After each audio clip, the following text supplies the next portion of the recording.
Oke, di sini Abang mau menjelaskan tata cara melakukan uji asumsi, yaitu uji asumsi linearitas dan normalitas, dan juga uji analisis faktorial.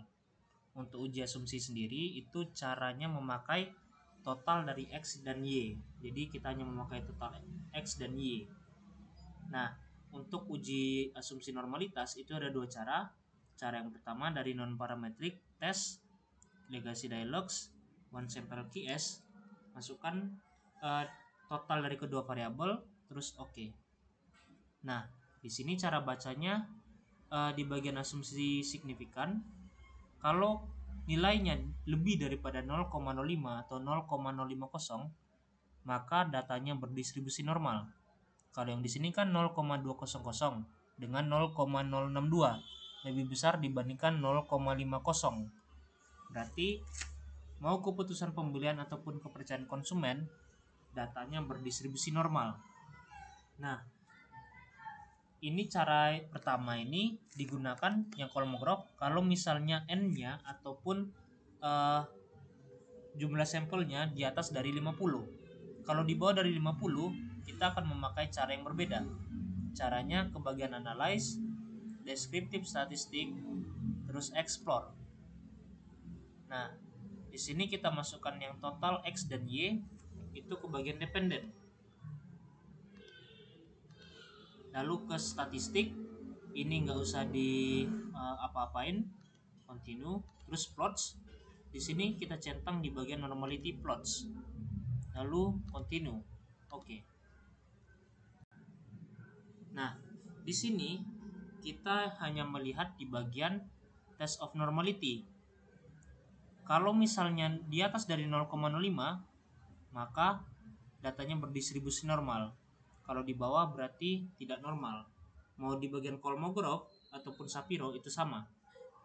Tapi kalau misalnya di atas 50 df-nya ataupun n-nya ataupun sampelnya, kita akan memakai dari Kolmogorov, tidak memakai Shapiro. Walaupun di Shapiro di sini kan ada di bawah 0,05, ini 0,01. Berarti seharusnya tidak berdistribusi normal. Tetapi karena kita memakai 136 sampel lebih dari 50, maka kita mengikuti acuan dari Kolmogorov, tidak mengikuti dari Shapiro.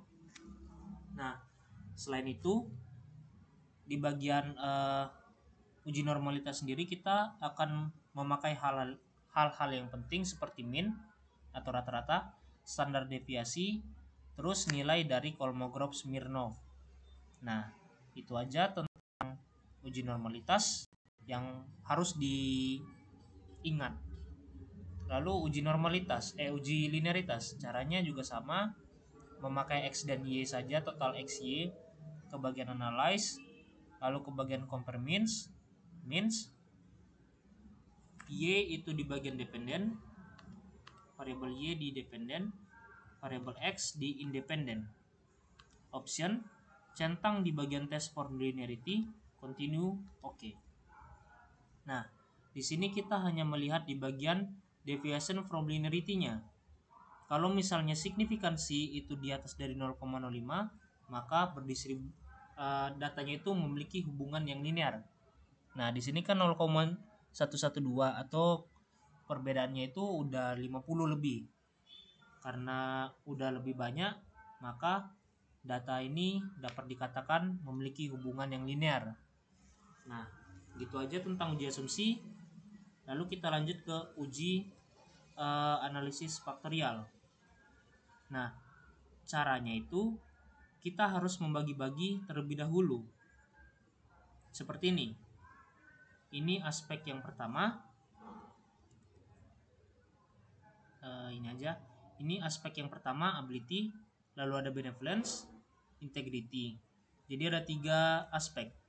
Nah, dari ketiga aspek ini kita masukkan nilainya, nilai per itemnya. Lalu kita totalkan per aspek. Per aspeknya ada berapa? Kita buat seperti ini. Nah, yang ini kita copy.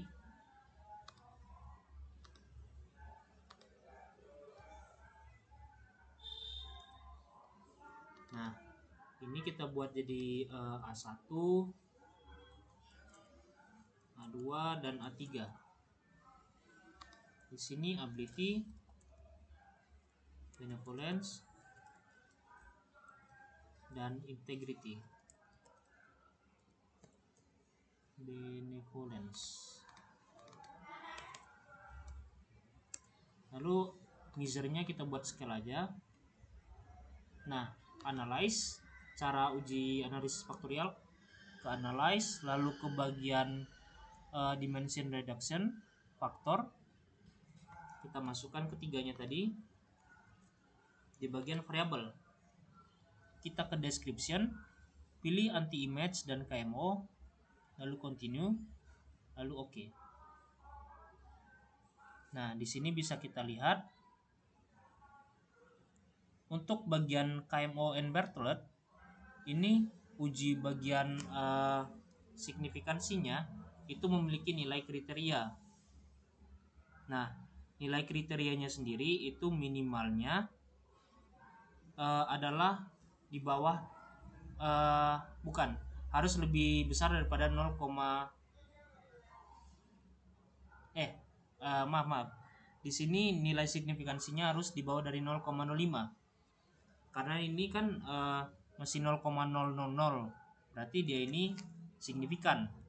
Berarti masih bisa dilanjut. Lalu yang berikutnya di bagian anti-match correlation ini kita ngeliat di bagian sininya yang ada A ini, atau di bagian ability sesama ability, benevolence sesama benevolence, integrity juga sesama integrity. Jadi kita lihat per itunya harus lebih dari 0,5 atau 0,500. Ini kan 0,800, 0,719, 0,778. Berarti signifikan juga. Bisa kita lanjut. Nah, berikutnya itu di bagian komponen matriks. Komponen matriks ini mengandung kontribusi aspeknya terhadap variabelnya ataupun pengaruh aspeknya kepada variabelnya. Jadi di sini yang paling tinggi itu adalah benevolence. Maka benevolence memiliki pengaruh tertinggi dalam mempengaruhi variabel kepercayaan konsumen. Oke, gitu aja cara membaca dan melakukan uji asumsi serta uji analisis faktorial. Oke, sekian, terima kasih.